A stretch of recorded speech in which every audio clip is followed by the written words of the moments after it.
Hello, good morning, students. Welcome in today's class through online teaching. Students, in today's class, we are going to complete the remaining part of the poem entitled Christabel. We know very well that Christabel is written by S.T. Coleridge, whose full name is Samuel Taylor Coleridge.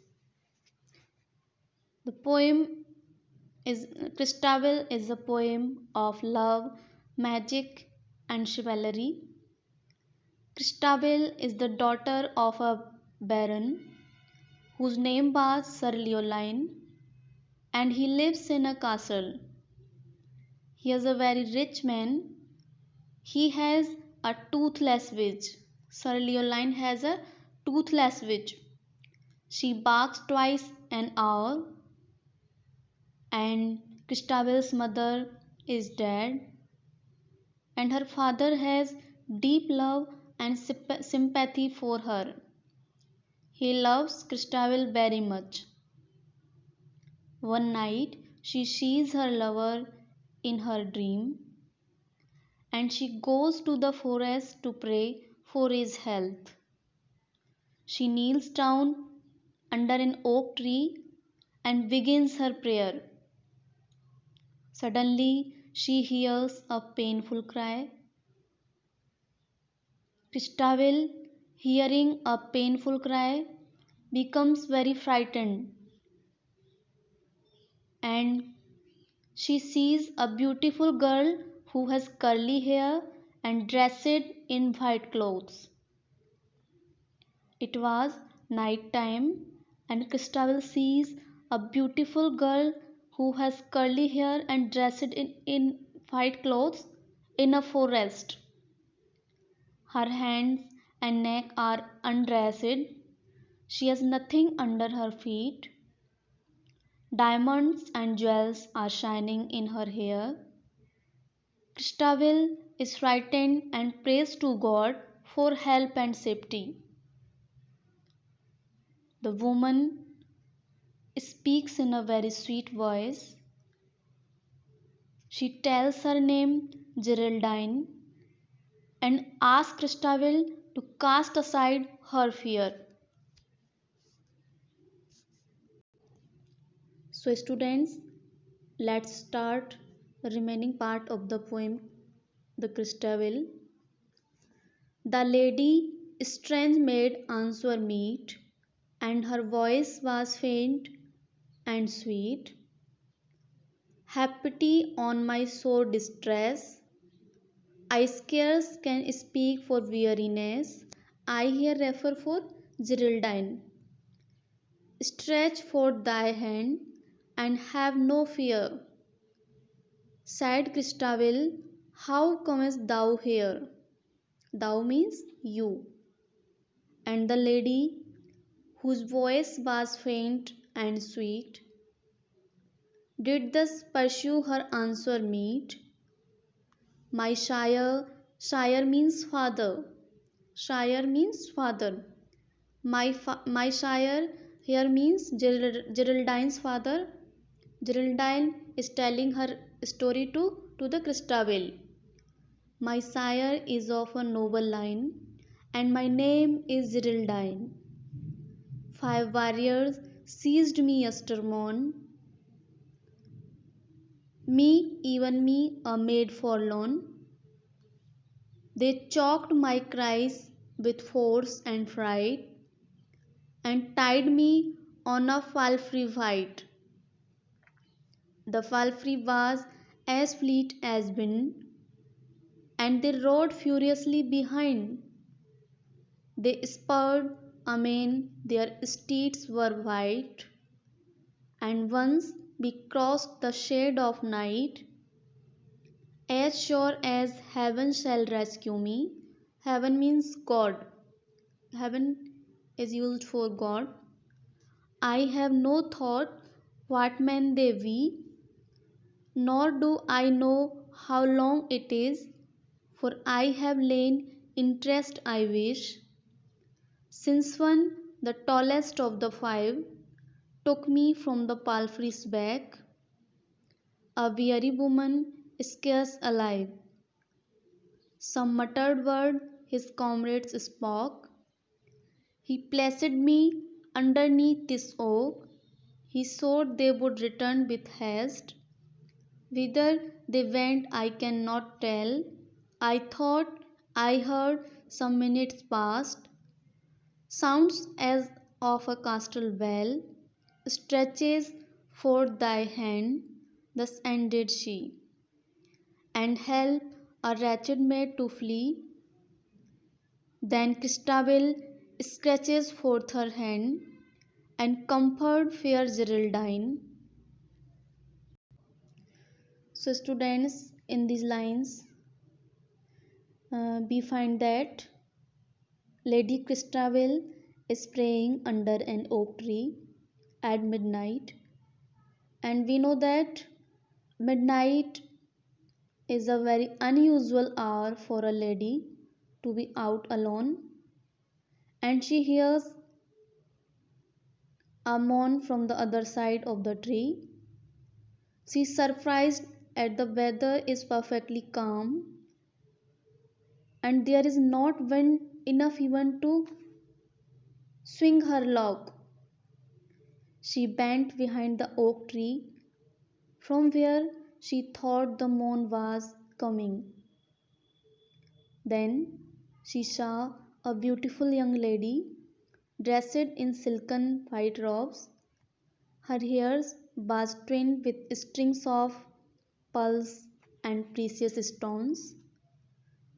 The appearance of such an beautiful lady, so richly dressed in such a place and at such a time, was something to cause fright instead of delight.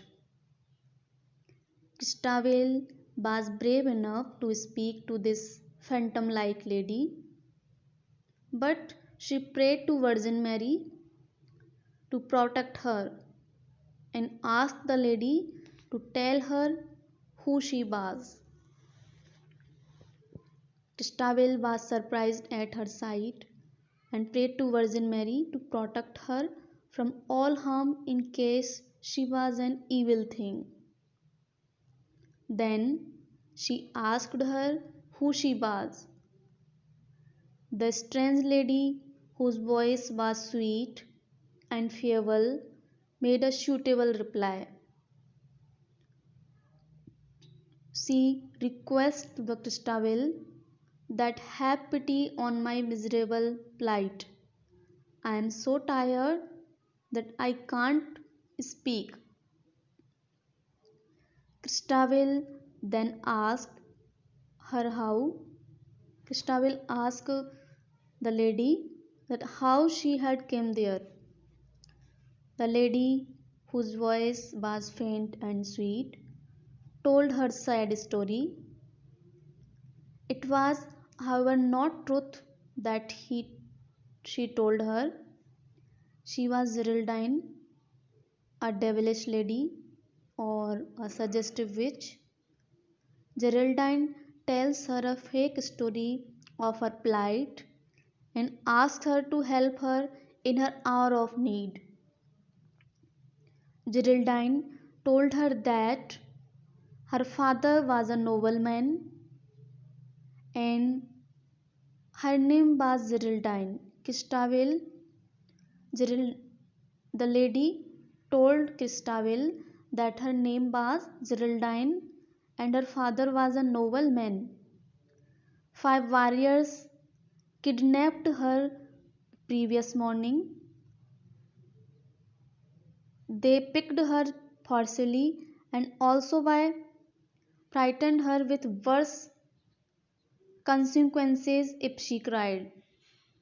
They tied her on an ordinary white horse. They also rode behind her at a fast speed. Their horses were also white. They spurred their horse with great force. They rode throughout the night across its darkness to daybreak.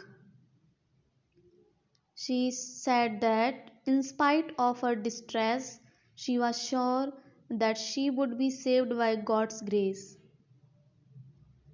The lady told Christabel that she did not know who those warriors were.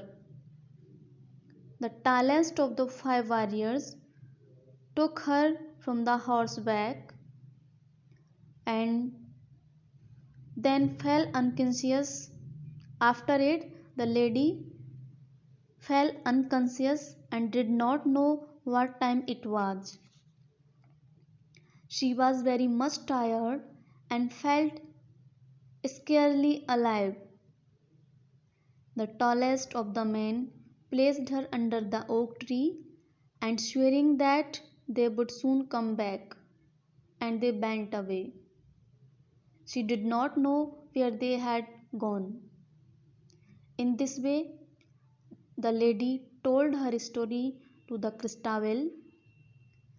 Geraldine tells her story in a very simple and plain language. Christabel was pure at heart. The story touched her heart and aroused her sympathy. Geraldine left many things untold.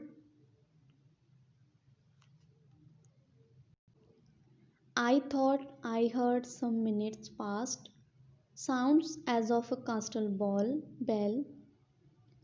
Stretch forth thy hand, thus ended she, and help a wretched maid to flee. Then Christabel stretches forth her hand and comforted fair Geraldine. O well, bright dame, may you command the service of Sir Leoline, and gladly our stout chivalry will he send forth, and friends withal, to guide and guard you safe and free, home to your father, home to your noble father's hall. In these lines, the poet St. Coleridge tells us that the beautiful Lady Christabel is ready to help Geraldine. She said she had heard the sound of a castle bell. She again requested her to help her, and Christabel accepted her request and spread her both hands for help. She assures her that her father will give her his protection. She says that her father is a brave knight and he is a Veron. In this way, she comforts her. She says that her father will send her to her home safely under the escort of his friends. She may live in the castle of her father with her like a free woman. She may live there till she is sent to her own home. So, the story related by Geraldine, whether true or false, was sure to touch lovely Christabel's heart and arouse her feeling. The story is the often told romantic tale of a forlorn maiden kidnapped by a few kidnappers, but it ends differently as the knightly rescuer never appeared to deliver her from the hands of the kidnappers. She rose, and forth with steps they passed, that stops to be and burn not fast. Her gracious stars the lady blessed, and thus spake on sweet Christabel. All our household are at rest, the hall as silent as the cell.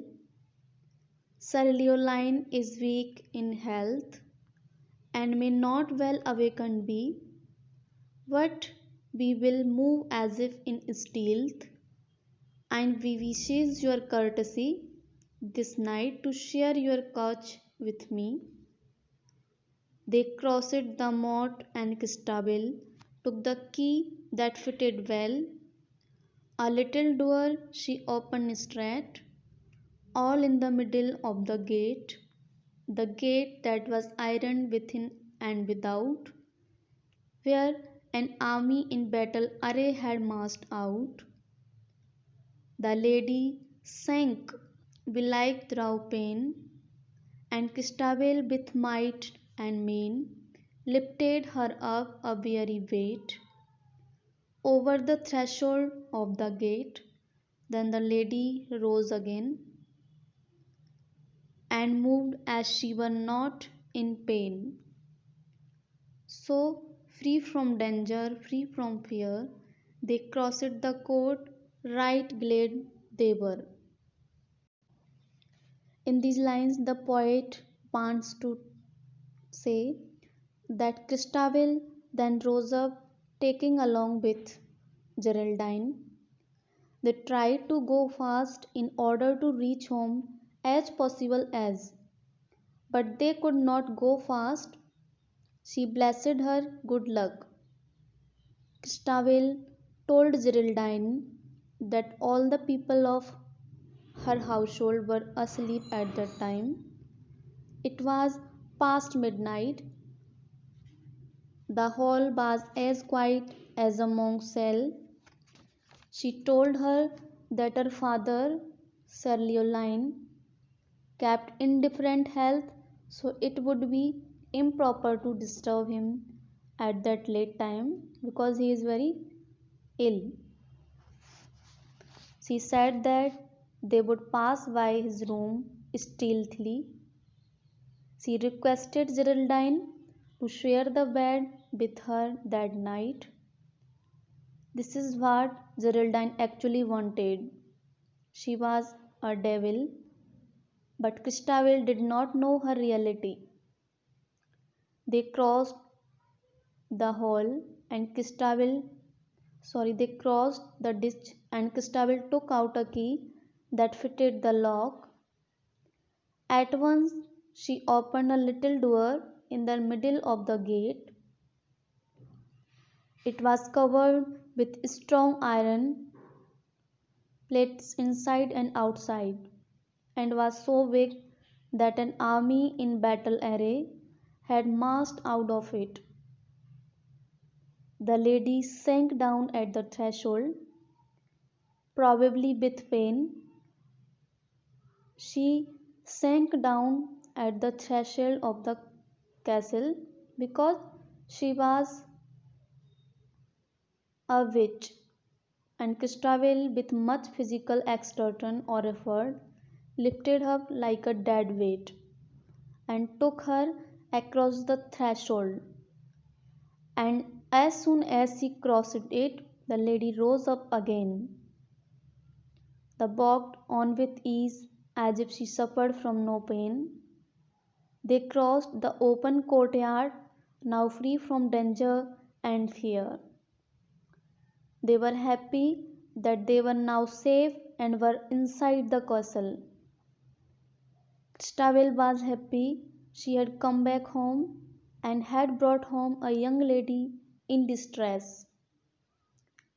Geraldine, who was a bad woman, or she was a witch, she was very happy because she had safely entered Christabel's house and could carry out the evil design she had in mind. Actually, it is a common belief that spirits are afraid of iron.